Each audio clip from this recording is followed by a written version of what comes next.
ከርቀት የሚሰማ ዚክር የማትታወቅ ሴት መግቢያውን በዚህ ነው ማለቷ።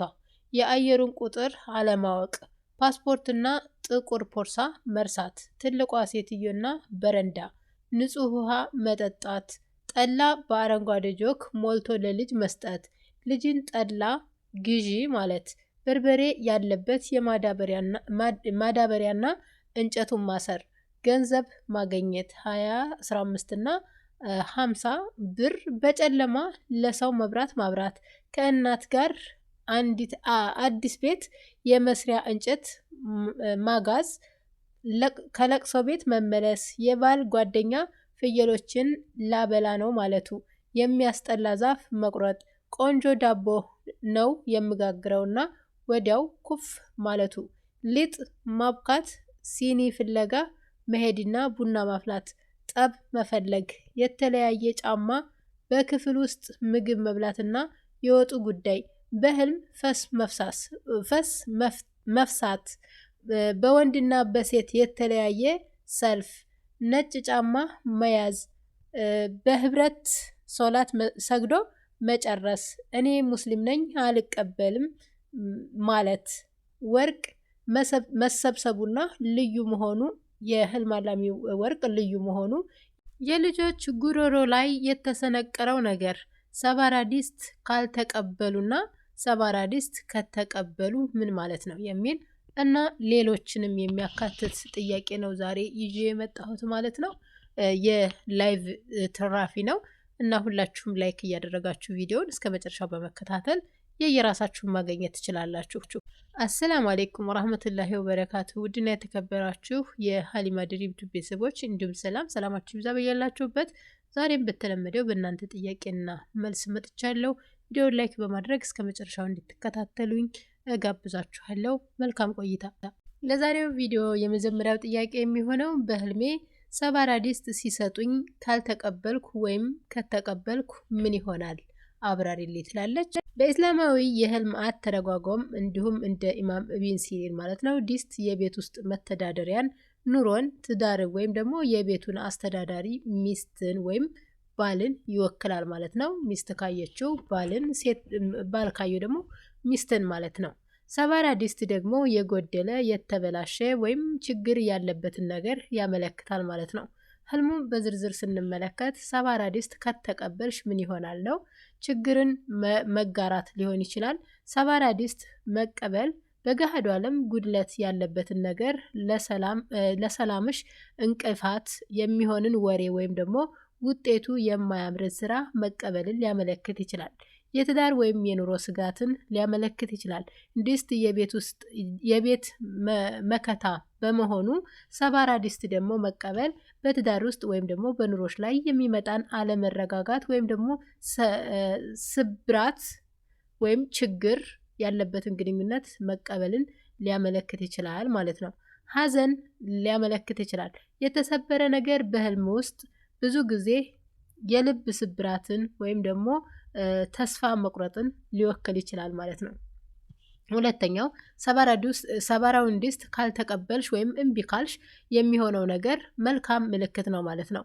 ከአደጋ መዳንን ሊያመለክት ይችላል። ሰዎች ሊያመጡብሽ የነበረው ተንኮል ከማይጠቅም ግንኙነት ወይም ደግሞ ከኪሳራ ራስሽን እንደጠበቅሽ ያመለክታል ማለት ነው።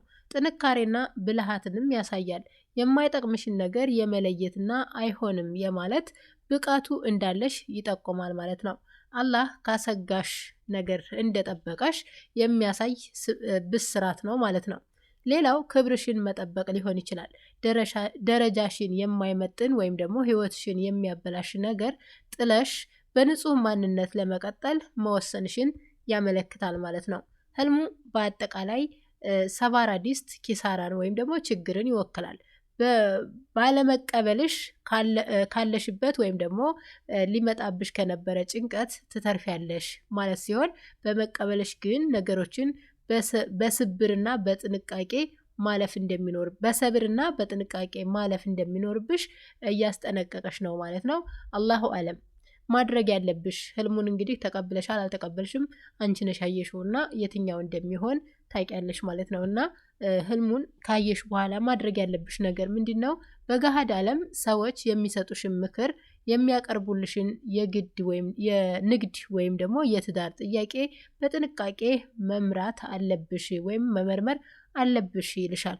ሌላኛው ማንኛውም ጎደሎ የመጣብሽን ነገር ለመቀበል አትቸኩይ እያለሽ ነው። ሌላውና የመጨረሻው አላሁማ አርኒሊ ሐቃ ሐቃን ወርዙቅኒ ቲባአሁ።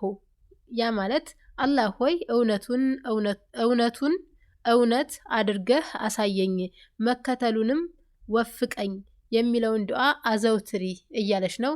አላሁ አለም። አላህ ቀጥተኛ መንገድ ይምራሽ። ቀጣው ጥያቄ በቀደም ስለ ሎተሪ ህልም አይቼ እስቲሃራ መስገድ እንዳለብኝ መክረሽኝ ነበረ እና 3 ቀን እስቲሃራ ሰግጄ በሶስተኛው ቀን ህልም አየሁ። በህልሜ 2 ወንድ ልጆች ጥርሳቸውን እንዲቦርሹ ቡርሽ ሰጥቻቸው ከጥጥ እንደ ገመድ የተጎነጎነ ግማሹ ነጭ ግማሹ ደግሞ በደም የተለወሰ ጉሮሯቸው ላይ ተሰንቅሮባቸው ለአባታቸው ጉሮሯችን ላይ ተሰንቅሮብናል ሲሉት እሱም በቡርሽ ጎትታችሁ አውጡት ሲላቸው ሰምተው ዝም ሲሉ ተናዶ ሊመታቸው ሲያሳድዳቸው እያየሁ ፈጅር አዛን ብሎ ነቃሁኝ። ሴት ባለትዳር ነኝ። እዚህ ጋር ከዚህ በፊት እስቲሃራ እንድትሰግጂ ያዘዝኩብሽ አንቺን ብቻ አይደለሽም እና ስለምን እስቲሃራ ሰግደሽ እንደነበረ ብትገልጭልኝ በጣም አሪፍ ነበረ። አንድ ብቻ አይደለም፣ አሁንም ቢሆን በዚህ ቪዲዮ ከአንድ በላይ እስቲሃራ ስገጂ ብለሽ ሰግጂ ይሄንን አየሁ ብሎ የጻፈልኝ ከአንድ በላይ አለና ለወደፊቱ እስቲሃራ ስገዱ ብያችሁ ሰግዳችሁ ያያችሁት ህልም ስትጽፉልኝ ስለምን እንደነበረ ብትገልጹልኝ የበለጠ ግልጽ ይሆናል ማለት ነው። እና የዚህን ህልም ዝርዝር አብረን እናያለን። ይህ የእስቲሃራ ህልምሽ እጅግ ግልጽ የሆነና ከአላህ ዘንድ የተሰጠሽ ጠንካራ ማስጠንቀቂያ ነው ማለት ነው። እስቲሃራ የምናደርገው አላህ አንድ ነገር ኸይር ከሆነ አቅርብልኝ፣ መጥፎ ከሆነ ግን አርቅልኝ ብለን ለመጠየቅ ነው። ስለዚህ በሎተሪ ጉዳይ ላይ ይህንን ህልም ማየትሽ ደግሞ የሚከተሉት መልእክቶች ይይዛል ማለት ነው። አንደኛ፣ የልጆቹ ጉሮሮ ላይ የተሰነቀረው ነገር ምንድነው? የሐራም ስጋት ሊሆን ይችላል ማለት ነው። በህልም ጉሮሮ ላይ የተሰነቀረ ነገር ንግግርን ወይም ደግሞ ምግብን፣ ሲሳይን ይወክላል ማለት ነው። ሎተሪ በኢስላም ደግሞ መይሲር ቁማር ይባላል እና ሐራም መሆኑ ይታወቃል ማለት ነው፣ በእስልምና አጠራር ማለት ነው። ደግሞ አንቺ በእውነታው ሎተሪ መጣል ስለምትፈልጊ ከዛ አንጻር ነው የሚታየው። ግን አንቺ በእውነታው ሎተሪ ባትጥይ ወይም የመጣል አላማው ባይኖርሽ እና በህልም ሎተሪ ሲደርስሽ ብታይ ህልሙ እንደዛ አይሆንም ማለት ነው ትርጉሙ። እና አሁን ምንድነው ዝርዝሩ? ደምና ነጩ ገመድ ደግሞ ግማሹ ነጭ ግማሹ በደም የተለወሰ መሆኑ የሐላልና የሐራም መቀላቀልን ያሳያል። ደሙ የሐራሙን አደገኛነትና ጥፋት ሊያመለክት ይችላል ማለት ነው። ነጩ ደግሞ ምናልባት በዚህ ገንዘብ ቤተሰብን ልርዳበት የሚለውን የመልካምነት ሐሳብሽን ሊወክል ይችላል ማለት ነው። ነገር ግን ደሙ ሐራሙ ነገሩን በክሎታል ማለት ነው። አላሁ አለም። በቡርሽ ጎትታችሁ አውጡት መባሉ ተንኮሉን ማስወገድ ነው። አባታቸው በቡርሽ ጥርስ መፋቂያው ወይም ማጽጃው ማለት ነው አውጡት ማለቱ ያንን ከጉረሯቸው ላይ እንዲያነሱት ማዘዙ። ይሄ ማለት ከዚህ የሎተሪ ወይም ደግሞ የሐራም ገንዘብ ሐሳብ ራስሽን ማጽዳትና ማራቅ እንዳለብሽ የሚሰጥሽ ትዕዛዝ ነው ማለት ነው። ዝም ማለታቸው ደግሞ ልጆቹ ዝም ማለታቸው ነገሩን ላለማስወገድ ፍላጎት ወይም ደግሞ ምኞት መኖሩን ያመለክታል ማለት ነው። አባታቸው ሊመታቸው ማሳደዱ ምንድነው? መለኮታዊ ማስጠንቀቂያ ነው። አባት በህልም ስልጣንን ወይም ደግሞ ህግን ይወክላል። እሱ ተቆጥቶ ሲያሳድዳቸው ማየት ይህንን መንገድ ወይም ሎተሪውን ማለት ነው ብትከተይ መጨረሻው ጸጸት፣ ቅጣት እና በትዳርሽ ወይም ደግሞ በልጆችሽ ላይ የሚመጣ በረከት ማጣት፣ መከራ ሊሆን እንደሚችል እያስጠነቀቀሽ ነው ማለት ነው። የፈጅር አዛን መሆኑ ደግሞ በፈጅርና በአዛን ሰዓት መንቃትሽ ህልሙ ሀቅ እውነተኛ መሆኑንና አሁኑኑ ንቂ የሚል መልእክት እንዳለው እያረጋገጠልሽ ነው ማለት ነው ውድ እህቴ። ማሻአላ ተባረካላ እንደዚህ አይነት ግልጽ ህልም ስላሳየሽ ማለት ነው። ስለዚህ ከዛ በኋላ ውሳኔው ያንቺ ነው እና የህልሙ የአጠቃላይ መልእክት ማለት ነው ለእስቲሃራሽ አላህ በዚህ ህልም አማካኝነት ይህንን የሎተሪ መንገድ ለአንቺም ሆነ ለልጆችሽ ኸይር የለውም፣ ይልቁንም ጭንቀትና ስቃይ ይዞባቸው ይመጣል እያለሽ ነው። ስለዚህ በጉሮሮ ላይ የተሰነቀረ ነገር መተንፈስን እንደሚያግድ ሁሉ በሐራም የሚገኝ ገንዘብም የህይወትን ሰላም ወይም በረከት ያግዳል ማለት ነው። የሚከተለውን እርምጃ ማድረግ አለብሽ ወይም የህልምሽ የሚመክርሽ ነገር ማለት ነው እንድታረጊው ማለት ነው። ከህልሙ በኋላ ከሀሳቡ ውጪ እያለሽ ነው። ስለ ሎተሪው ማሰብሽን አቁሚ። አላህ ካልተገባ መንገድ አርቆሽ በሐላሉ እንዲሰጥሽ ተመኝ ይልሻል። ሌላው ተውባ አድርጊ፣ በሐሳብሽም ቢሆን ወደዛ መንገድ ለማዘንበልሽ አላህን ይቅርታ ጠይቂው እያለሽ ነው። ሌላውና የመጨረሻው በሐላሉ ተስፋ አድርጊ ነው የሚልሽ። አላህ በቁርአኑ አላህን ለሚፈራ ሰው መውጫ መንገድ ያዘጋጅለታል፣ ካልታሰበ አቅጣጫም ሲሳይን ይሰጠዋል ይላል። ስለዚህ ሎተሪውን ለፈጣሪ ብለሽ ስትተይው እሱ ከዛ የተሻለና የተባረከ ነገር በሩን ይከፍትልሻል ማለት ነው። አላሁ አለም። አላህ ቀጥተኛውን መንገድ ይምራሽ። ቀጣው ጥያቄ ህልሙን ያየችው እህቴ ናት። አላገባችም። በህልሟ ጠበል ለመታጠብ ሄድኩ። 5 ሴት ልጅ የወለዱ ነበሩ። ከዛ የሁላችንም ወርቅ የሰበሰቡትን እና የኔ ወርቅ በጣም ልዩ ነው። ከዛ ወርቃችን ሲመልስልን ግን የኔ ወርቅ ደበቁት። ከዛ የኔ ያልሆነ የክርስቲያን የኢየሱስ ቅርጽ ያለው ሰጠኝ። ከዛ የኔ አይደለም እኔ ሙስሊም ነኝ አልቀበልም አልኩት አለችላል። ይህ ህልም ለእህትህ ወይም ለእህትሽ ማለት ነው እጅግ ጠቃሚ የሆነ የእምነት ፈተናን ጥንካሬንና ማንነትን የመጠበቅ መልእክት የያዘ ነው ማለት ነው። የእስላማዊ የህልም ትርጓሜ ወርቅ ለአንዲት ሴት ውበቷን፣ ክብሯን እና ዲኗን ሊወክል ይችላል ማለት ነው። ወርቅ መሰብሰቡ እና ልዩ መሆኑ ማለት ነው ክብርና ዲንን ሊያመለክት ይችላል። ወርቅ በህልም የሴት ልጅን ውድ ዋጋ ከባህሪዋ እስከ እምነቷ ያሳያል ማለት ነው። የእህትክ ወይም የእህትሽ ወርቅ በጣም ልዩ መሆኑ እሷ በቤተሰብም ሆነ በጓደኞቿ ዘንድ ያላት ስነ ምግባር እና እምነት እጅግ የላቀና የሚታይ መሆኑን ያመለክታል ማለት ነው። አደራ ወርቁ መሰብሰቡ በህይወቷ ውስጥ አንድ ትልቅ ውሳኔ ላይ መድረሷን ወይም ደግሞ የሆነ ፈተና ውስጥ መሆኗን ሊያመለክት ይችላል ማለት ነው። የራሷ ወርቅ ደብቀው ሌላ መስጠታቸው ደግሞ ማታለል ወይም ሴራ ሊኖር ይችላል ማለት ነው። የራሷን ውድ ወርቅ ደብቀው ሌላ የማይመጥናትን መስጠታቸው በገሃዱ ዓለም በዙሪያዋ ያሉ ሰዎች ወይም ደግሞ ሁኔታዎች የእሷን ማንነት እሴትና እምነት ለመቀየር ወይም ደግሞ ለማበላሸት እንደሚሞክሩ የሚያሳይ ማስጠንቀቂያ ነው ማለት ነው። የማንነት ፈተና ሊሆን ይችላል።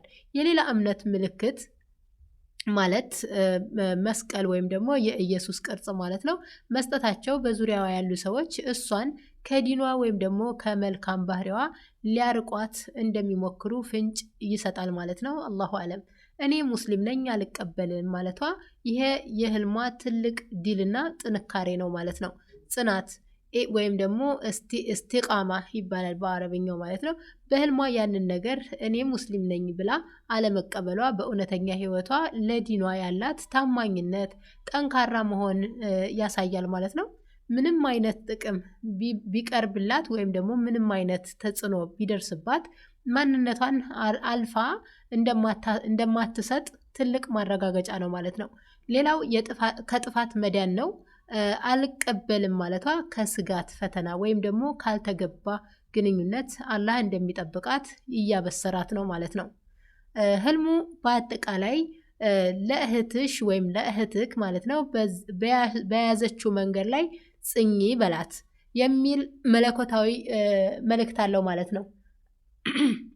በዙሪያ ማንነቷን ወይም ደግሞ እምነቷን የሚጋፉ ሁኔታዎች ቢመጡ እንኳን እሷ በያዘችው ጥንካሬ ካለፈችው መጨረሻዋ ስኬት እንደሆነ ያመለክታል። ወርቋን ቢደብቁትም የእሷ አቋም ግን ከወርቁ በላይ ውድ መሆኑን ያስመሰክራል ማለት ነው። የሚመከረው ቀጣይ እርምጃ ማለት ነው ወይም ማድረግ ያለባት ነገር ለእህትህ ንገራት። በዲኗ እና በስነ ምግባሯ ላይ ይበልጥ እንድትጠነክር አበረታታት ወይም አበረታቻት።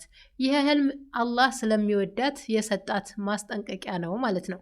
ሌላው ጓደኞቿን ትፈትሽ።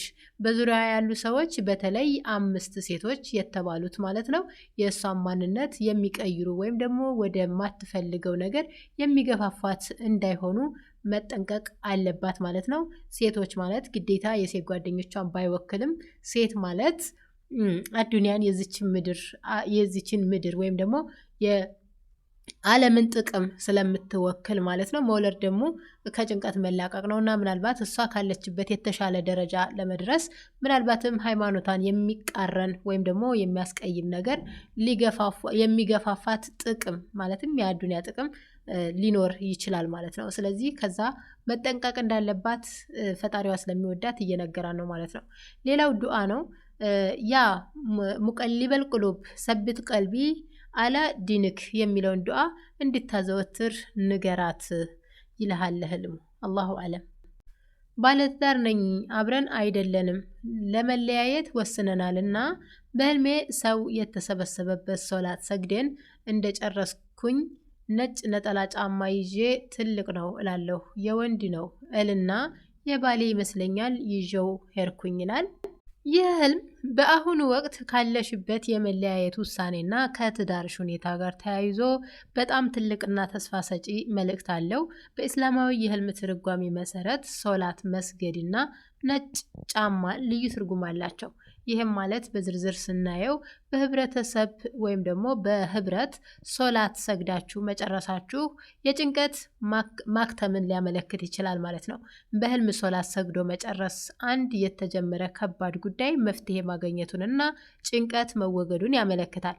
በህብረት ወይም ደግሞ ሰው በተሰበሰበበት መሆኑ ደግሞ ነገሩ በሰላምና በታዋቂነት የሚቋጭ መሆኑን ያሳያል ማለት ነው። ወደ አላህ መመለስንም ሊያሳይ ይችላል። ይሄ ማለት ሁኔታ አንቺም ሆንሽ ባለቤትሽ ወደ ትክክለኛ መንገድ መመለስ ወይም ደግሞ ነገሮችን በሰላም ለመፍታት ያላችሁን ዝግጁነት ሊያመለክት ይችላል ማለት ነው። ነጭ ነጠላ ጫማ ማለት ነጭ ቀለም ሁል ጊዜም እንደምለው በህልም ውስጥ ንጽህናን፣ ሰላምን፣ ይቅርታንና አዲስ ጅምርን ያመለክታል። ጫማና ትዳር ደግሞ ቀደም ሲል እንደተገለጸው ጫማ የትዳር አጋርን ይወክላል። ነጭ ጫማ ደግሞ መያዝሽ በትዳራችሁ ውስጥ የነበረው ቅሬታ አልቆ ወደ ንጽህናና ወደ ሰላማዊ ግንኙነት የመመለስ እድል እንዳለ ይጠቁማል ማለት ነው። ሌላው የባሌ ይመስለኛል ብለሻል። የባሌ ይመስለኛል ብለሽ መያዝሽ የመመለስን ፍንጭ ያመለክታል ማለት ነው። ጫማው የወንድ መሆኑን አውቀሽ የባሌ ነው ብለሽ ይዘሹ መሄድሽ በውስጥሽ ገና ያልተቆረጠ ቁርኝት እንዳለ ያሳያል። መለያየት ብትፈልጊም እንኳን አሁንም የባለቤትነትሽን ክብር ወይም ደግሞ ትዳርሽን ለመጠበቅ ለመያዝ የምታደርጊውን ስውር ፍላጎት ይወክላል ማለት ነው። ሌላው ኃላፊነትን ያመለክታል። ጫማውን ይዘሽ መሄድሽ ትዳሩን በድጋሜ ለማስተካከል ወይም ደግሞ የባልሽን ሁኔታ ለመቀየር አንቺ ጋር መፍትሄ እንዳለ ሊጠቁም ይችላል ማለት ነው። ትልቅ ነው ማለትሽ ክብርና ደረጃ ሊያመለክት ይችላል። ጫማው ትልቅ መሆኑ ባለቤትሽ በሰዎች ዘንድ ያለው ክብር ወይም ደግሞ ላንቺ የነበረው ቦታ ትልቅ መሆኑን ያሳያል። ሆኖም ትልቅ ነው ብለሽ መገረምሽ አሁን ካለሽበት አቅም በላይ የሆነ ሸክም በትዳርሽ ውስጥ እንዳለ ሊሰማሽ እንደሚችል ያመለክታል ማለት ነው። አላሁ አለም። ህልሙ በአጠቃላይ እርቅን ወይም ደግሞ በሰላም መቋጨትን ያመለክታል። ሶላቱን ሰግዳችሁ መጨረሳችሁና ነጭ ጫማ መያዝሽ መለያየቱ ከመፈጸሙ በፊት ነገሮች ወደ ሰላም ሊመለሱ እንደሚችሉ ወይም ደግሞ መለያየቱን ቢሆን በንጹህ ልብና ያለ ጠብ ሊሆን እንደሚችል ያመለክታል። ጫማውን ይዘሽ መሄድሽ ግን ግንኙነቱን የማዳን እድሉ በአንቺ እጅ ላይ እንዳለ ፍንጭ እየሰጠሽ ነው ማለት ነው። ምክር፣ በመጀመሪያ ለሰላም እድል ስጪ ይልሻል። መለያየት ከመወሰናችሁ በፊት በድጋሜ በሰላም ለመነጋገር ሞክሪ፣ ነጩ ጫማ የሰላም ምልክት ነውና ይልሻል። ሌላው ደግሞ እስቲሃራ አድርጊ፣ መለያየቱ ይሻላል ወይስ መመለሱ ብለሽ በድጋሜ አላህን አማክሪ ይልሻል። ሶስተኛው ደግሞ ዱዓ አድርጊ፣ አላሁመ አሊፍ በይነ ቅሉቢና፣ አላህ ሆይ በልቦቻችን መካከል መተሳሰብን አውርድ የሚለውን ዱዓ አዘውትሪ እያለች ነው። አላሁ አለም። አላህ ቀጥተኛውን መንገድ ይምራሽ። በህልሜ በሁለት ሰልፍ ሰዎች ተሰልፈዋል። ወንዱ ለብቻ ሴቱ ለብቻ። ከፍቅረኛዬ ጋር ሄደን እሱ በወንዱ እኔ በሴቱ ከሰልፉ መጨረሻ ላይ ተሰልፈን ከዛ እኔ ፈሴን ፈሳው ይመስለኛል። ፍቅረኛዬን ሸተተው ምንድን ነው ይላል። ይህ ህልም በአሁኑ ወቅት በአንቺና በፍቅረኛሽ መካከል ስላለ ግንኙነት፣ ስለ ስጋትሽና ወደፊት ስለሚመጣው የህይወት ለውጥ ትዳር ማለት ነው ጠቃሚ መልእክቶችን የያዘ ነው ማለት ነው። ህልሙ እንደ ኢማም ኢብን ሲሪን አተረጓጎም በወንድና በሴት ተለይቶ መሰለፍ ማለት ስርዓትንና ትዳርን ያመለክታል። እንዲህ ያለ የተደራጀ ሰልፍ በህልም ማየት ብዙውን ጊዜ ትዳርን ወይም ደግሞ ወደ አዲስ ትልቅ የህይወት ምዕራፍ መሸጋገራችሁን ያመለክታል ማለት ነው። ወንዱ ለብቻ ሴቱ ለብቻ መሆኑ ስርዓቱን የጠበቀና በሐላል መንገድ ለመጓዝ ያላችሁን ፍላጎት ወይም ደግሞ በቤተሰብ ዘንድ ያለውን ሁኔታ ሊወክል ይችላል ማለት ነው። በሰልፍ መጨረሻ መሆኑ ደግሞ በሰልፉ መጨረሻ ላይ መሆናችሁ የፈለጋችሁት ነገር ለምሳሌ ጋብቻው ለመፈጸም ትንሽ ጊዜ እንደሚወስድ ወይም ደግሞ ገና በመጠባበቅ ላይ መሆናችሁን እየነገረች ነው ማለት ነው። በህልም ፈስ መፍሳት ደግሞ ወይም ደግሞ ጋዝ ማውጣት ማለት ነው። የህልም ትርጓሜ ሁለት አይነት ትርጉም አለው ማለት ነው። አንደኛ የጭንቀት መወገድን ወይም እፎይታን ያመለክታል። በህልም ፈስ መፍሳት ደግሞ በሰውነት ውስጥ የታመቀ አየር እንደሚወጣ ሁሉ በውስጥሽ የነበረ ትልቅ ጭንቀት ወይም ደግሞ ሸክም እንደሚወገድ ያሳያል። መፍሳቱ እፎይታ የሚሰጥ ከሆነ ካለሽበት ችግር ትገላገያለሽ ማለት ነው። ሌላው የንግግር ጥንቃቄ ወይም ስህተት ሊሆን ይችላል። በሌላ በኩል ደግሞ በሰው ፊት ፈስ መፍሳት ማለት ሳይታሰብ የሚወጣ ንግግር ወይም ደግሞ የማይገባ ቃልን ሊያመለክት ይችላል ማለት ነው። አላሁ አለም። ፍቅረኛሽ ሸተተው ማለቱ ግልጽነትን ሊያመለክት ይችላል። ፍቅረኛሽ ሽታውን ማወቁ አንቺ ጋር ያለውን ደካማ ጎን ወይም ደግሞ ስህተት እሱ እንደሚያውቅብሽ ወይም ደግሞ በቅርቡ በመካከላቸው አንድ ግልጽ የሆነ ወሬ እንደሚኖር ያመለክታል ማለት ነው። መቀባበልን ሊያመለክት ይችላል። ሽታው መጥፎ ሆኖ እሱ ካልተቆጣሽ ወይም ደግሞ ካልሸሸሽ ማለት ነው ያንቺን ድክመት ወይም ደግሞ ችግር ተረድቶ አብሮሽ ለመቀጠል ያለውን ዝግጁነት ሊያመለክት ይችላል ማለት ነው። ነገር ግን አንዳንዴ መጥፎ ሽታ በሰዎች ዘንድ የሚወጣ የማይገባ ወሬ ሊያመለክት ስለሚችል በጥንቃቄ መታየት አለበት የሚል ማስጠንቀቂያ ያለው ማለት ነው። ህልሙ በአጠቃላይ ወደ ትዳር ለመቃረብ በሰልፍ ላይ እንዳላችሁ ያሳያል። ሰልፉ የዛ ምልክት ነው። በዛ መሃል ደግሞ ፈስ መፍሳትሽ ግን በትዳራችሁ ሂደት ውስጥ አንድ ሳታስቢ የሚፈጠር ስህተት ወይም ንግግር ሊኖር እንደሚችል ይጠቁማል ማለት ነው። ፍቅረኛሽ መሽተቱ ወይም ማሽተቱ ደግሞ ያ ነገር በእሱ ዘንድ እንደሚታወቅ ያሳያል ማለት ነው። የሚመከረው ቀጣይ ምክር ምንድነው? ማድረግ ያለብሽ ነገር በንግግርሽ ተጠንቀቂ ይልሻል። ከፍቅረኛሽ ጋር በምታደርጊው ግንኙነት ውስጥ ሳታስቢው እሱን የሚያስቀይም ወይም ደግሞ በሰዎች ዘንድ የሚያጣላ ወይም ደግሞ የሚያሳጣ ንግግር እንዳይወጣሽ ተጠንቀቂ እያለሽ ነው።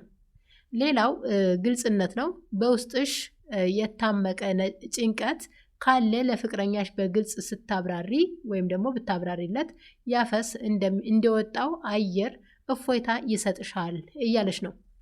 መጨረሻው ዱዓ አድርጊ ነው። አላህ ጉዳዮችን በሰላም እንዲፈጽምልሽ ወይም እንዲፈጽምላችሁ ከመጥፎ ወሬ እንዲጠብቃችሁ ለምኝው እያለሽ ነው። አላሁ አለም። አላህ ቀጥተኛውን መንገድ ይምራሽ።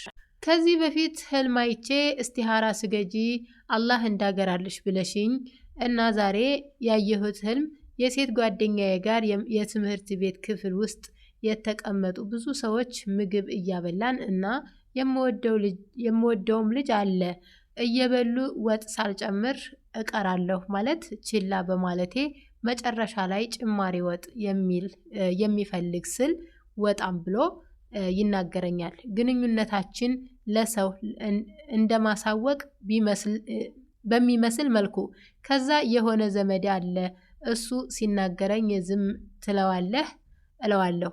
እንዲጣላልኝ የመፈለግ ከዛ ሁሉም ወጡ። የምወደው ሰው የለበሰው ጫማ የግራ እግሩ ግራጫ ከለር ጦርሲ ጫማ በደንብ ታስሯል። የቀኝ እግሩ ደግሞ በሰማያዊ የፕላስቲክ ነጠላ ጫማ። ከዛ እኔ ቡና አፍልተን ሲኒ ፍለጋ ሄድኩ። መጣሁ የሆነ ድግስ ነገር መሰለኝ አላገባሁም ይላል። ቀደም ሲልም እንደተናገርኩት እስቲሃራ ስለምን እንደሰገርሽ አልነገርሽኝም፣ ግን አብረን እንየው።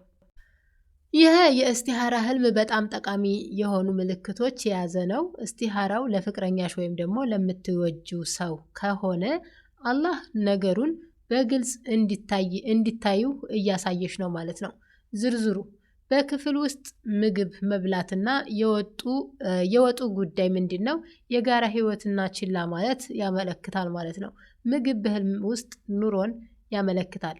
ለምትወጂው ልጅ ወጥ ሳትጨምሪ ቀረው ማለትሽ በትዳር ወይም ደግሞ በግንኙነታችሁ ውስጥ አስፈላጊ የሆኑ ነገሮች ፍቅርን፣ ትኩረትን ወይም ደግሞ መግባባትን የመፈለግ ወይም ደግሞ ችላ የማለት ሁኔታ ሊፈጠር እንደሚችል ያመለክታል ማለት ነው። ወጥ ማትጨምሪው ለፍቅረኛሽም ሆነ ለሰዎቹ። በቁጣ መናገሩ እሱ ወጣም ብሎ መናገሩ እና ግንኙነታችሁን ለሰው ለማሳወቁ በመካከላችሁ ያለው ሚስጥር ወይም ደግሞ ክብር ወደ ውጭ የመውጣት እና የመጋለጥ ስጋት እንዳለሽ ያመለክታል ማለት ነው። ዝም ብለህ ታየዋለህ ማለትሽ ጠብ መፈለግሽ ግጭትን ያመለክታል። ዘመድሽን እንዲጣላልሽ መፈለግሽ በመካከላችሁ ያለው ግንኙነት በቤተሰብ ዘንድ የተቀባይነት ለማግኘት አስቸጋሪ ሊሆን እንደሚችል ወይም ደግሞ በእሱና በቤተሰብሽ መካከል አለመግባባት ሊፈጠር እንደሚችል ይጠቁማል። ይሄ ደግሞ በትዳር ህይወት ውስጥ ፈታኝ ሁኔታ ነው ማለት ነው። አላሁ አለም። የጫማው መለያየት በጣም ወሳኙ ክፍል ነው ወይም ወሳኙ ምልክት ነው። ይህ የእስቲሃራ ዋና ምላሽ ነው ማለት ነው። ከሁሉም ህልም ውስጥ ካየሹ ረጅም ህልም ውስጥ ይሄ ዋና ምልክት ብለሽ እና ወሳኝ ነው ብለሽ የምትይዥው ነው ማለት ነው። ያ ማለት የተለያየ ጫማ ማለት አለመጣጣምን ወይም ደግሞ አለመመጣጠንን ሊያመለክት ይችላል። የግራ እግሩ ግራጫ ጦርሲ ወይም ደግሞ ጠንካራ ጫማ ሆኖ የቀኝ እግሩ ደግሞ ሰማያዊ ነጠላ ጫማ መሆኑ ልዩነትንና አለመመጣጠንን ያሳያል ማለት ነው። ትርጉሙ ጫማ ትዳርን ይወክላል። ሁለት አይነትና የተለያየ ጫማ ማድረጉ ደግሞ እናንተ ሁለት የተለያዩ ባህሪ፣ የተለያየ አመለካከት ወይም ደግሞ የተለያየ የኑሮ ደረጃ ያላችሁ መሆናችሁን ያሳያል።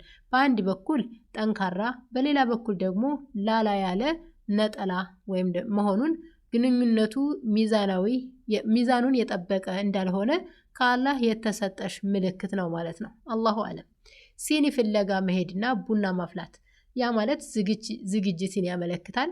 ቡና ማፍላት ለደስታ ዝግጅት ማድረግ ቢሆንም ሲኒ ፍለጋ መሄድሽ ግን ነገሩን ለማሟላት ገና ብዙ ድካም እና ፍለጋ እንደምትጠብቂ ያመለክታል ማለት ነው። አላሁ አለም።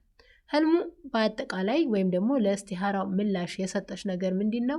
አላህ በዚህ ህልም እያሳየሽ ያለው በመካከላችሁ አለመመጣጠን እንደ ጫማው መለያየት አለ እያለሽ ነው። ግንኙነቱ ወደ ትዳር ቢያመራ እንኳን ብዙ ጠብና ጩኸት ወጥ አለመጨመርሽ ብሎ ወጣም ብሎ መናገሩ ማለት ነው ወይም መጮሁ ሊኖር እንደሚችል ያስጠነቅቅሻል ማለት ነው ህልሙ። ከቤተሰብ ጋር ግጭት ሊፈጠር እንደሚችልም ይጠቁማል ማለት ነው። ምክንያቱም የአንቺ ቤተሰብ የሆነን ሰው እንዲጣላልሽ ስትፈልጊ ስለነበር ማለት ነው። አንቺ ከዚህ ቀጥለሽ ማድረግ ያለብሽ ነገር ምንድን ነው? የሚመክርሽ ህልምሽ የሚመክርሽ ማለት ነው በጥንቃቄ እይ ነው የሚልሽ። ጫማው መለያየቱ ትልቅ ምልክት ነው። እሱ ለአንቺ በእውነቱ የሚመጥንሽ መሆኑን በድጋሚ አስቢበት ማለት ነው። የተለያየ ስለሆነ እንደሚመጥንሽና ምኑ ጋር እንደማይመጥንሽ ደጋግመሽ እንድታስቢበት እየነገረሽ ነው ማለት ነው። ልብሽን አዳምጪ። ሌላው ምክሩ ማለት ነው። ልብሽን አዳምጪ። ከዚህ ህልም በኋላ የመጣብሽ ስሜት ጭንቀት ከሆነ አላህ ነገሩን እንድትተይው እያሳየሽ ሊሆን ይችላል እያለሽ ነው። እስቲሃራሽን ቀጥይ ማለት ይሄ ብቻ በቂ አይደለም። አሁንም ደግመሽ እስቲሃራሽን ቀጥይ እያለች ነው። ለውሳኔ አትቸኩይ፣ ለጥቂት ቀናት ደግመሽ ስገጅና ልብሽ ወዴት እንደሚያመዝንም ተመልከቺ እያለች ነው። ማለት ብዙ ጊዜ እስቲሃራ ሰግደን ግዴታ ህልም ብቻ መጠበቅ የለብንም። ማድረግ ያለብንን ህልማችን የሚወሰውሰን ወደ ማድረጉ ነው፣ ወደ መተው። ያም ወሳኝ ክፍል ነው ማለት ነው። ሌላው ነገር ደግሞ ትናንትና ላይቭ ላይ ተናግሬዋለሁ። እንደዚህ የፍቅር ምርጫ ላይ ስትግባቡ ያ ሰው የተወለደበትን ቀን ካወቃችሁ፣ እናንተ የተወለዳችሁበትን ካወቃችሁ የዛ ሰው ኮከብ በማወቅ የባህሪውን ሁኔታ ማወቅ ይቻላል። ምክንያቱም ያን ሰው በኮከቡ ምን አይነት ባህሪ እንዳለው፣ ምን እንደሚጠላ፣ ምን እንደሚወድ ማወቅ ስለሚቻል ከእናንተ ኮከብ ጋር የሚሄድ ነው፣ ተስማሚ ነው ወይስ ትከባበራላችሁ፣ ትፈቃቀራላችሁ የሚለውን ነገር፣ ተስማሚ ነው ወይ የሚለውን ነገር ማወቅ ስለሚቻል በዛ ራሱ ከእስቲሃራ በተጨማሪ በዛ ራሱ የህይወት ምርጫችሁን ጊዜ ሳታባክኑ መወሰን ትችላላችሁ ማለት ነው። እና ይሄንን ማወቅ ለምትፈልጉም ደግሞ ጻፉልኝ፣ እመልስላችኋለሁ ማለት ነው። በህልሜ ዲፎ ዳቦ የሚሆን ልታቦካ ፈልጋ ከቤተሰቦቼ 2 ሴቶች አንዷ አክስቴ ትመስለኛለች። አንቺ አብኪው ቆንጆ እንዲሆን ይሉኛል። ፓውደርና እርሾ ጨምሬ ያቦካሁት እኔ ነኝ። ሳቦካው አላስታውስም ደግሞ ወዲያው ኩፍ አለ። ቆንጆ ዳቦ ነው የምጋግረው እላለሁ። ድጋሜ ኩፍ እንዲል መለስኩት። በጣም የሚያምር ሊጥ ነበረ። ባለትዳር ነኝ፣ አልወለድኩም። ይህ ህልም ላንቺ እጅግ በጣም ደስ የሚል የምስራችና ታላቅ ተስፋ የያዘ ነው። በእስላማዊ የህልም ትርጓሜ እንደ ኢማም ኢብን ሲሪን ማለት ነው ሊጥ ማብካት ማለት እና ኩፍ ማለቱ ቀጥተኛ የሆነ የእርዝቅ ሲሳይ እና የውጤት ምልክት ነው ማለት ነው። ብዙ ጊዜ እንደምላችሁ ከሆነ የትዳር ህይወታችሁንና እቅዳችሁን ስትነግሩኝ ለዛ እቅዳችሁ ቅርብ የሆነ ተፍሲር እንዲሰጣችሁ ይረዳኛል። ስለዚህ አሁን ካለመውለድሽ ጋር ማያይዘን ይህ ህልም ምን እንደሚልሽ በግልጽ እናወራለን ማለት ነው። ላይክ ያላረጋችሁ እስካሁን ካላችሁ ማለት ነው ቪዲዮውን ላይክ እንድታደርጉልኝ፣ ከቻላችሁም ሼር፣ ለቤት አዲስ ከሆናችሁ ደግሞ ሰብስክራይብ በማድረግ ቤተሰቡ ነው። አዳዲስ ቪዲዮዎች ስለቅና ሊቭ ስገባ እንዲደርሳችሁ ይረዳችኋል ማለት ነው። በነገራችን ላይ ስለ ሊጥም ራሱን የቻለ ቪዲዮ አለኝ። ያ አሁን እዚህ ጋር ስንዘረዝር ደግሞ አብረን እናያለን ማለት ነው። ሊጥ ማብካት ማለት በረከት፣ ጥረትና በረከትን ሊያመለክት ይችላል። ሊጥ ማብካት በህልም ውስጥ ትርፍን፣ ስኬትንና መልካም ዜናን ያመለክታል። አንቺ እንድታቦኪው መምረጣቸው ወይም ደግሞ መመረጥሽ በቤተሰብሽ ዘንድ ያለሽን ተቀባይነትና በቤትሽ ውስጥ ያለሽን በረከት ያመለክታል ማለት ነው። እርሾና ፓውደር መጨመር ደግሞ እነዚህ ነገሮች ሂደቱን የሚያፋጥኑ እንደመሆናቸው በህይወትሽ ውስጥ የምትመኙ ነገር፣ ለምሳሌ ልጅ መውለድ ወይም ደግሞ የኑሮ መሻሻል በቅርቡ ምላሽ እንደሚያገኝ እየነገረሽ ነው ማለት ነው። ወዲያው ኩፍ ማለቱ ደግሞ የህልምሽ ቁልፍ የምስራች ነው ማለት ነው። እርግዝና ብስራትን ሊያመለክት ይችላል። ላልወለደች ሴት በህልም ሊጥ ኩፍ ሲል ማየት በአላህ ፍቃድ እርግዝና በቅርቡ ሊፈጠር እንደሚችል ከሚጠበቀው ዋና ዋና ምልክቶች አንዱ ነው። ሊጡ እያበጠ እንደሚሄድ ሁሉ የእናትነት ጸጋም በቅርቡ እንደሚመጣ ያበስራል ማለት ነው። ፈጣን ውጤት፣ ያቦካሹ ነገር ሳይቆይ ወዲያውኑ ኩፍ ማለቱ የጠበቅሹ ጸጋ ካሰብሹ በላይ ፈጥኖ እንደሚመጣ ያመለክታል። ቆንጆ ዳቦ ነው የምጋግረው ማለትሽ መልካም ውጤትን ያመለክታል። የሊጡ ውበትና ጥራት ደግሞ የሚወለደው ልጅ ወይም የሚመጣው ሲሳይ እጅግ መልካም እና ቆንጆ፣ ለቤተሰቡ ደስታ የሚጨምር መሆኑን ያመለክታል። እምነትና ተስፋ፣ ቆንጆ ዳቦ ነው የምጋግረው ብለሽ መናገርሽ በአላህ ላይ ያለሽን ጠንካራ ተስፋና በራስ ላይ ያለሽን መተማመን ያመለክታል ማለት ነው። ኩፍ ያለው መመለስሽ ደግሞ ወይም ሊጡን መልሰሽ መምታትሽ ማለት ነው ትዕግስትና ጥንቃቄ ሊያመለክት ይችላል። ሊጡን መልሰሽ መምታትሽ ነገሩ እንዲበስልና የተሟላ እንዲሆን መፈለግሽን ያሳያል። ይህ ማለት የሚመጣው ጸጋ በሂደትና በጥንቃቄ ተጠብቆ እንደሚመጣ ይጠቁማል ማለት ነው።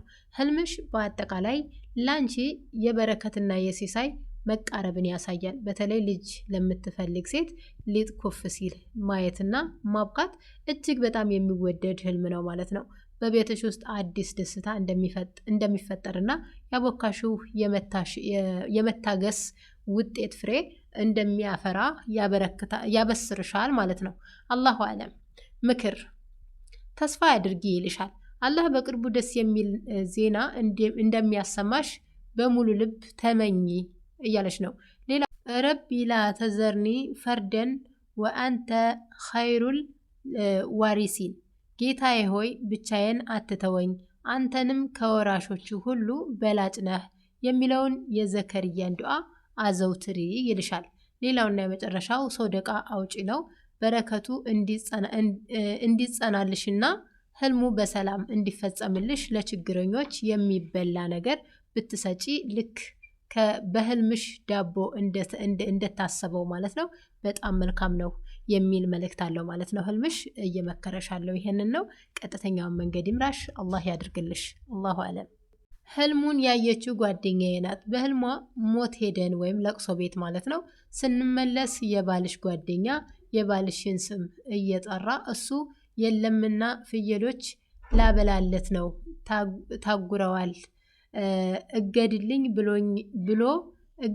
ብሎኛል ብሎ ወደ ቤታችሁ ይሄዳል።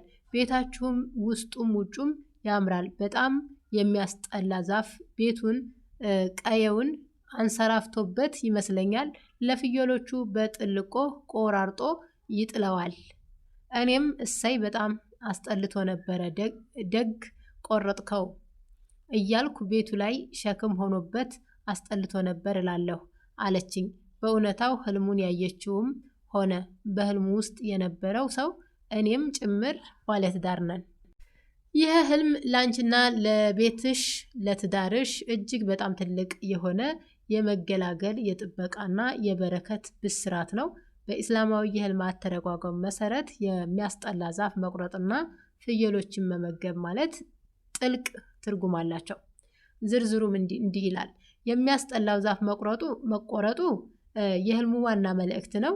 የመከራ መወገድን ያመለክታል። ቤቱንና ቀየውን አንሰራፍቶ የነበረው የሚያስጠላ ዛፍ በትዳርሽ ወይም ደግሞ በቤትሽ ላይ ጥላውን ጥሎ የነበረው ችግር፣ ግጭት ወይም ደግሞ የሰው አይን ምቀኝነት ያመለክታል ማለት ነው። ምቀኝነትን ያመለክታል ማለት ነው። ሸክም መልቀቁን ሊያመለክት ይችላል። ዛፉ ቤቱ ላይ ሸክም ሆኖ ነበር መባሉ በገሃዱ ዓለም በቤታችሁ ላይ የነበረው መከራ ወይም ደግሞ ከባድ ድባብ እንደሚወገድ ያሳያል ማለት ነው።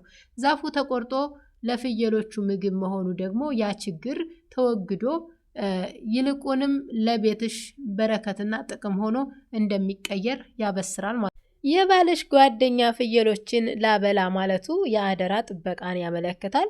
ፍየሎች በህልም ሲሳይን፣ ርዝቅን ወይም ደግሞ ልጆችን ሊወክሉ ይችላሉ ማለት ነው። የባልሽ ጓደኛ እሱ በሌለበት ፍየሎቹን ለመመገብ መምጣቱ አላህ ለቤትሽ ያላሰባችሁትን ጥበቃና ረዳት እንደሚልክላችሁ ያሳያል ማለት ነው። ስሙ ቢጠቀስልኝ የስሙንም ትርጉም እነግርሽ ነበረ፣ ግን አልጠቀሽውም። ሙሽኪላ በረከትን ሊያመለክት ይችላል። ዛፉ ተቆርጦ ለፍየሎቹ ምግብ መሆኑ ቤታችሁን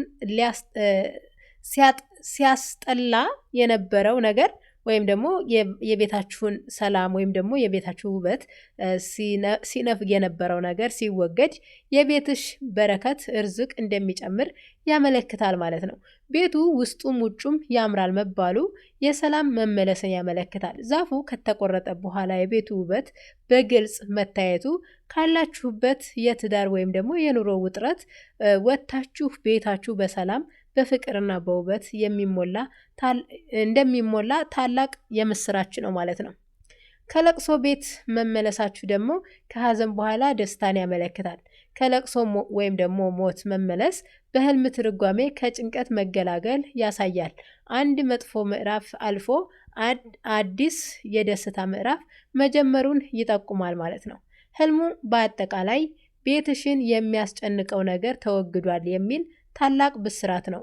በጓደኛሽ በኩል የተላከው ይህ መልእክት ባልሽ ባይኖርም እንኳ ቤቱ በጥበቃ ስር መሆኑንና ያንሰራፋው መጥፎ ዛፍ ችግር፣ ምቀኝነት ተቆርጦ ለቤትሽ ጥቅም እንደሚውል ያሳያል የሚል መልእክት አለው ማለት ነው። ምክር አመስግኚ። አላህ ከቤተሰብሽ ላይ ሸክሙን ስላነሳልሽ አልሐምዱሊላህ በይ ይልሻል። ሌላው ሰደቃ ወይም ምጽዋት አውጪ። ዛፉ ተቆርጦ ለፍየሎች ምግብ እንደሆነ ሁሉ አንቺም ለችግረኞች ምግብ ብትሰጪ በረከቱ ይጸናልሻል ይልሻል። ምክንያቱም ዛፉ ተቆርጦ ለፍየሎቹ መመገብ ማለት አንቺ በምግብ ዙሪያ ነው ሰደቃ እንድታረጊ የሚፈቀድልሽ ማለት ነው፣ ወይም እየመራሽ ያለው ማለት ነው። ቤትሽን በዝክር ጠብቂ ይልሻል። የመጨረሻው ምክር ማለት ነው። ሱረቱል በቀራን በቤትሽ ውስጥ እንዲቀራ አድርጊ። ይሄ ማንኛውም የሚያስጠላ ዛፍ፣ መጥፎ መንፈስ ወይም ደግሞ አይን ያባርራል ማለት ነው። ብዙ ጊዜ ሱረቱል በቀራ በቤት ውስጥ ድምፁን ቀንሳችሁም ቢሆን ቤት ውስጥ ሲቀራ እንዲውል ብታረጉት የተመረጠ ነው ይባላል። ነገር ግን ሱረቱል በቀራ ያለብንን ነገር ለማስወገድ ሳይሆን እኛ ካስወገርን በኋላ አዲስ የሚመጣውን ለመከላከል ነው የሚያገለግለው በብዛት ማለት ነው። ከሱረቱል በቀራ ውስጥ ደግሞ አያተል ኩርሲ ለማስወገድም ያገለግላል። እና አላሁ አለም፣ አላህ ቀጥተኛውን መንገድ ይምራሽ። አላገባሁም። ከእናቴ ጋር እንጨት እያጋዝን፣ እንጨቱ አዲስ ነው፣ የቤት መስሪያ አይነት ወንዝ እያሻገርን፣ ከዛ የሆነ ቤት ሄጄ ከሚስቱ ጋር ተጣልቶ ይመስለኛል በጨለማ ከቤት ሲወጣ ተከትዬ ማብራት እያበራው ሄድን። መንገድ ላይ መጀመሪያ 20 ብር አገኘው፣ ቀጣይ 15 ብር አገኘው። ለእኔ ብቻ ነው የሚታየኝ። ከዛ በአንድ ላይ 50 ብር ሆነ። በህልሜ ኪሴ ውስጥ አረኩት። እንጨት እያጋዝን ስለነበረ እንዳይወድቅ ብዬ ወንዙ መሃል የቆመ እንጨት አለ፣ በማዳበሪያ አሰርኩት።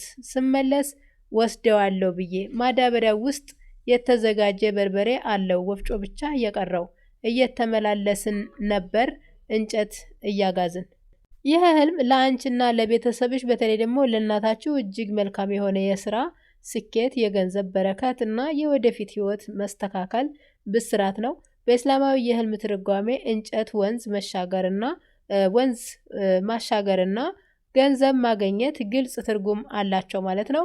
ዝርዝሩ ከእናት ጋር አዲስ ቤት መስሪያ እንጨት ማጋዝ ማለት መሰረት መጣልን ያመለክታል ማለት ነው። አዲስ የቤት መስሪያ እንጨት ማጋዝ ማለት በቅርቡ በህይወት ውስጥ ትልቅና ጠቃሚ ነገር እንደ ስራ፣ ትዳር ወይም የቤት ባለቤትነት ለመጀመር መሰረት እየጣላችሁ መሆኑን ያሳያል። ከእናትሽ ጋር መሆኑ በምታደርጊው ጥረት ውስጥ የእናትሽ ዱዓና በረከት ከጎንሽ መሆኑን እና በጋራ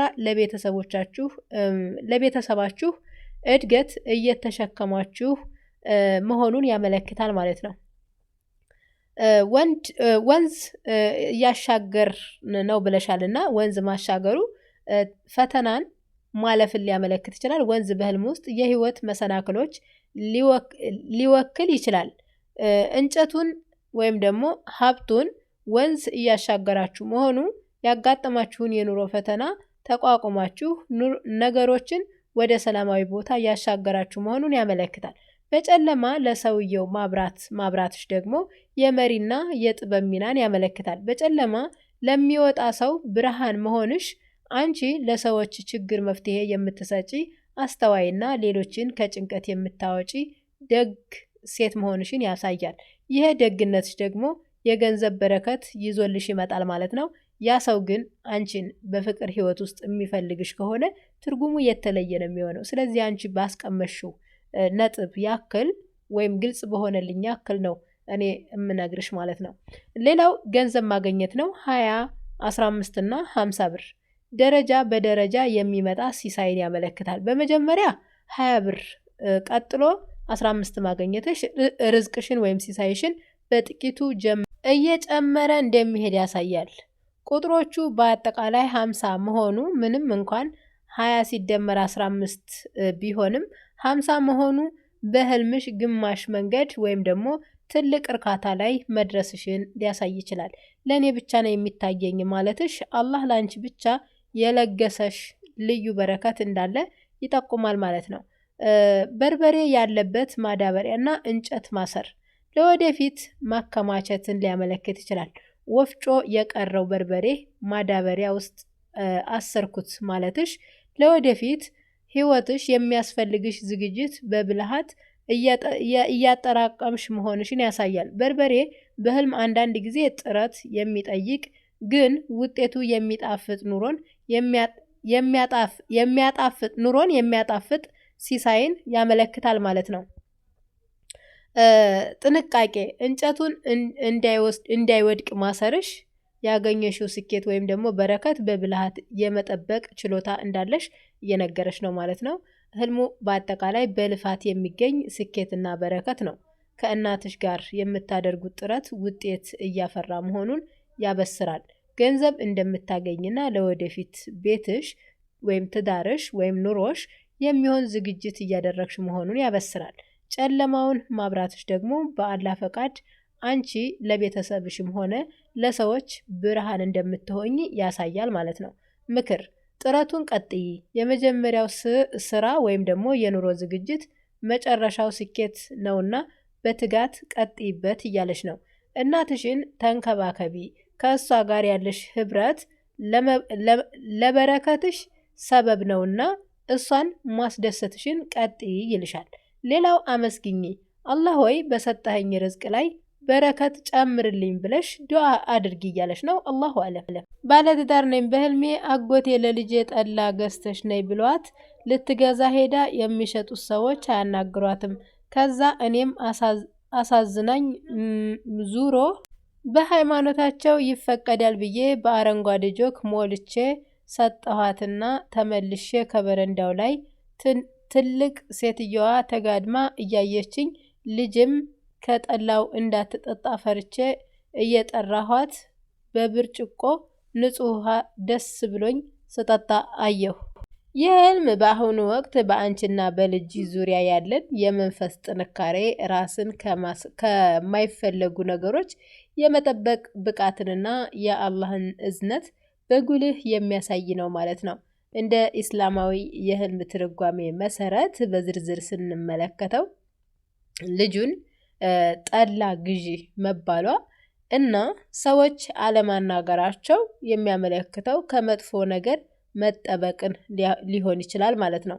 ጠላ አልኮል ያለበት መጠጥ በህልም ውስጥ ጠላ ወይም አልኮል ያለበት መጠጥ በህልም ውስጥ ብዙ ጊዜ ሐራምን ወይም ደግሞ የማይጠቅም ወሬን፣ ተግባርን ሊወክል ይችላል ማለት ነው። ልጅሽ ልትገዛ ሄዳ ሰዎች አለማናገራቸው አላህ ልጅሽን ካልተገባ መንገድ ወይም ደግሞ ካልተፈለገ ግንኙነት እንደጠበቃት ያመለክታል ማለት ነው። እሷ ልታገኘው የፈለገችው ነገር ጠላው ማለት ነው በእጇ አለመግባቱ ለእሷ ኸይር መልካም ነው ማለት ነው። አላሁ አለም። ጠላውን በአረንጓዴ ጆክ ሞልተሽ ለልጅሽ መስጠትሽ ደግሞ የእናትነት ጭንቀትን ሊያመለክት ይችላል ማለት ነው። በሃይማኖታቸው ይፈቀዳል ብለሽ ለልጅሽ ጠላውን ማቅረብሽ ማለት በገሃዱ ዓለም ለልጅሽ ፍላጎት ብለሽ አንዳንዴ የማትፈልጊያቸው ወይም ለዲንሽ የማይጠቅሙ ሁኔታዎችን ይሁንላት ብለሽ ልትቀጥይ ወይም ደግሞ ልትቀበይ እንደምትችይ ያሳያል ማለት ነው። አረንጓዴው ጆክ፣ አረንጓዴ ቀለም አብዛኛውን ጊዜ በህልም መልካም ነው። እነዚህ ጋር ግን ሐራሙን ጠላውን ማለት ነው ለመሸፈን የተደረገ ሙከራ ሊመስል ይችላል ማለት ነው። ሆኖም መጨረሻው ግን ወደ ሌላ መልካም ነገር ተቀይሯል። ያ ማለት ምንድነው? ልጅሽ እንዳትጠጣ መፍራትሽና ንጹህ ውሃ መጠጣትሽ የህልሙ ትልቅና እጅግ መልካም ክፍል ነው ማለት ነው። ንጹህ ውሃ መጠጣት ማለት ውሃ በህልም ውስጥ እውነትን፣ ሐቅን፣ እምነትን እና ፈውስን ያመለክታል። ጠላውን ትተሽ ንጹህ ውሃን በብርጭቆ ደስ ብሎሽ መጠጣትሽ አላህ አንቺንም ሆነ ቤተሰብሽን ከጥርጣሬና ከመጥፎ ነገር አውጥቶ ወደ ንጹህና ወደ ሐላሉ ህይወት እንደሚመራችሁ ያበስራል ማለት ነው። የእናትነት ጥበቃ፣ ልጅሽ እንዳትጠጣ መፍራትሽ አንቺ በገሃድ ዓለም ለልጆችሽ አስተዳደግና ለዲናቸው እጅግ የምትጨነቂ አስተዋይ እናት መሆንሽን እየነገረሽ ነው ማለት ነው። ትልቋ ሴትዮና በረንዳው ትዝብትና ጥንካሬን ያመለክታል። ትልቅ ሴትዮ በህልም ዱንያን ወይም ደግሞ አንድን ተመልካች ሊወክል ይችላል ማለት ነው። እሷ እያየችሽ አንቺ ግን ንጹህ ውሃውን መምረጥሽ በሰዎች ትዝብት ሳትሸነፊ ለራስሽና ለልጅሽ ትክክለኛውን መንገድ ሐላሉን እንደምትመርጪ ያመለክታል ማለት ነው። ህልሙ በአጠቃላይ ከጥርጣሬ ወደ እርግጠኛነት የመሸጋገር ምልክት ነው። ጠላ መጥፎውን ትችት፣ ውሃ ንጹህና ሐላሉን መጠጣትሽ ያመለክታል ማለት ነው። በትዳርሽም ሆነ በልጅሽ አስተዳደግ ላይ የሚገጥምሽ ፈተናዎች አልፈው ወደ ሰላምና ወደ በረከት እንደምትመጡ ያበስራል ማለት ነው። ጥርጣሬ ያለበትን ነገር ትተሽ ንጹህና ግልጽ የሆነውን ነገር መከተልሽ መጨረሻው ደስታ እንደሆነ አሳይቶሻል ማለት ነው። ምክር አመስግኚ። አላህ ከማይጠበቅ ነገር አርቆ ንጹሃውን እምነትሽን፣ ሰላምሽን ስለወፈቀሽ ማለት ነው አልሐምዱሊላህ በይ። ሌላው ልጅሽን ተከታተያት። በህልምሽ እንደፈራሹ ሁሉ በገሃዱ ዓለምም ልጅሽን ከማይጠቅሟቸው ጓደኞች ወይም ደግሞ ድርጊቶች እንድትርቅ በምክርሽና በዱዓሽ እርጃት ወይም እርጃቸው ልጆችሽን ማለት ነው። ስንት የሚሆኑ ስንት። ሌላው ዱዓ አድርጊ ነው። አላሁማ አክፊኒ ቢሃላሊከ አን ሐራሚከ። አላህ ሆይ በሐላልህ ከሐራምህ አብቃቃኝ የሚለውን ዱዓ አዘውትሪ እያለሽ ነው። አላሁ አለም። አላህ ቀጥተኛውን መንገድ ይምራሽ። ይሄ እንደ አላህ ፍቃድ የመጨረሻው ጥያቄ ነው ማለት ነው። ባለትዳር ነኝ፣ እኔ ስደት ነኝ። በህልም ስደት ለመሄድ ፓስፖርት አውጥቼ ተሳክቶልኝ መጣሁ። ከተሳፈርኩበት አየር ወርጄ ስሄድ ግማሽ መንገድ ስደርስ እንደረሳሁ ትዝ አለኝ። ፖርሳውም አነስ ያለ ጥቁር ነው። ከዛ ፖርሳዬን ረሳው። አየሯም የት እንደወረደች አላውቅም ስል አንድ የማላቃት ሴት መግቢያው በዚህ ነው፣ ግቢና ፓስፖርትሽን አምጪ አለችኝ። የአየሩን ቁጥር አላውቀውም ብዬ በመሃል ገበያ ላይ ከምንም በላይ ፓስፖርቴ ነው እያልኩ ሳለቅስ ከርቀት ዚኪር የሚል ድምፅ ይሰማኛል ይላል። ይህንን ህልም ግማሹን ሆኖ እንጂ ፈትቸው ነበረ። አሁን በሙሉ እንመልከተው። ፓስፖርት እና ጥቁር ፖርሳ መርሳት ማንነትና ዋስትናን ያመለክታል። ፓስፖርት በህልም ማንነትንና በህይወት ውስጥ ያለሽን ዋስትና ሴኮሪቲ ይወክላል ማለት ነው። እሱም መርሳትሽ ወይም መጥፋቱ በስደት ህይወትሽ ውስጥ የመረጋጋት ስሜት እንደራቀሽ ወይም ደግሞ ነገ ምን ይፈጠራል የሚል ስጋት እንዳለሽ ያሳያል ማለት ነው። ጥቁር ፖርሳ በህልም የኑሮ ሸክምን ወይም ደግሞ የተደበቀ ሚስጥርን ሊወክል ይችላል። እሱም መርሳትሽ ደግሞ ምናልባትም በስደት ህይወትሽ ውስጥ አንዳንድ አስፈላጊ ነገሮች ቤተሰብን፣ አላማሽን ወይም ደግሞ ራስሽን ትኩረት እንዳልሰጠሽ የሚሰማሽ ጸጸት ስሜት ሊሆን ይችላል ማለት ነው። አላሁ አለም። የአየሩ ቁጥር አላውቀውም ብለሽ ማልቀስሽ ደግሞ ግራ መጋባትን ያመለክታል። አየሩ የት እንደወረደና ቁጥሩን አለማወቅሽ በህይወትሽ ውስጥ አቅጣጫ እንደጠፋብሽ ወይም ደግሞ የምትይዥውና የምትለቂው ያጣሽበት ሁኔታ እንዳለ ያመለክታል ማለት ነው። ለቅሶ በህልም ውስጥ ማልቀስ ደግሞ በገሃድ ዓለም እፎይታ እንደሚመጣ ይጠቁማል። በጣም አዝነሽ ማልቀስሽ በቅርቡ ከጭንቀትሽ እንደምትገላገይ ፍንጭ እየሰጠሽ ነው ማለት ነው። አላሁ አለም። የማታውቂያት ሴት መግቢያውን በዚህ ነው ብላ ማሳየቷ ምርቴን ያመለክታል። ይህች ሴት አላህ የላከልሽ ምልክት ናት። በግራ መጋባት ውስጥ ሆነሽ መውጫውን የሚያሳይሽ ሰው መኖሩ በገሃዱ ዓለምም የገጠመሽ ችግር መፍትሄ እንደሚያገኝና መንገድ የሚመራሽ ሰው ወይም ደግሞ አጋጣሚ እንደሚፈጠር ያመለክታል። ከርቀት የሚሰማሽ ዚኪር ማለት ይህ የህልምሽ ቁልፍ መልእክት ነው እና የመፍትሄው ቁልፍ ነው ማለት ነው። መንፈሳዊ መረጋጋትን ያመለክታል። በጭንቀትና ለለቅሶ መሃል የዝክር የአላህ ስም የሚጠራበት ድምፅ መስማቱ የልብሽ ሰላም የሚገኘው ወደ አላህ በመመለስ መሆኑን ያመለክታል ማለት ነው። አላህ በቁርአኑ አዋጅ አላህን በመዝከር ልቦች ይረጋጋሉ ሱረቱል ረአድ 28 ላይ ይገኛል ማለት ነው።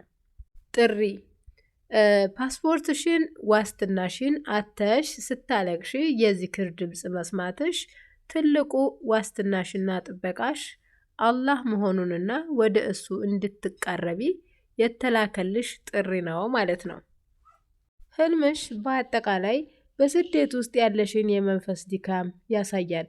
ፓስፖርትሽን በመጥፋቱ ማልቀስሽ የዱንያ ጭንቀትሽን ሲወክል፣ የዚክር ድምፅ መስማቱ ግን ለዚህ ጭንቀትሽ መድኃኒቱ መንፈሳዊ ጥንካሬ መሆኑን ያበስራል።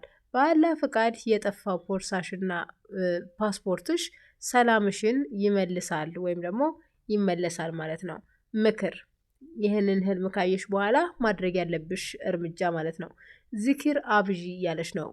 በህልምሽ እንደሰማሹ ሁሉ በገሃዱ ዓለምም ዚክሮችን ለምሳሌ ላኢላሃ ኢላላህ፣ አልሐምዱሊላህ አዘውትሪ። ይሄ ጭንቀትሽን ያስወግድልሻል ይልሻል። አትጨነቂ፣ ቦርሳሽን እንዲታገኝ መንገድ የሚያሳይሽ ሰው እንደመጣ ሁሉ አሁንም አላህ ለችግርሽ መውጫ መንገድ ያበጅልሻል ይልሻል። ሌላውና የመጨረሻው ዱዓ አድርጊ ነው። አላሁማ ያ ጃሚአ ናሲ ሊየውሚን ላ ረይበ ፊሂ ኢጅማ በይኒ ወበይነ ዳለቲ። አላህ ሆይ የጠፋብኝን ሰላሜን ነገሬን መልስልኝ ብለሽ ዱዓ አድርጊ ይልሻል ማለት ነው። አላሁ አለም። አላህ ቀጥተኛውን መንገድ ይምራሽ። ውድና የተከበራችሁ የሀሊማ ድሪም ቱብ ቤተሰቦች የዛሬ ቪዲዮ በዚህ ያበቃል። እንደወደዳችሁት ተስፋ አደርጋለሁኝ።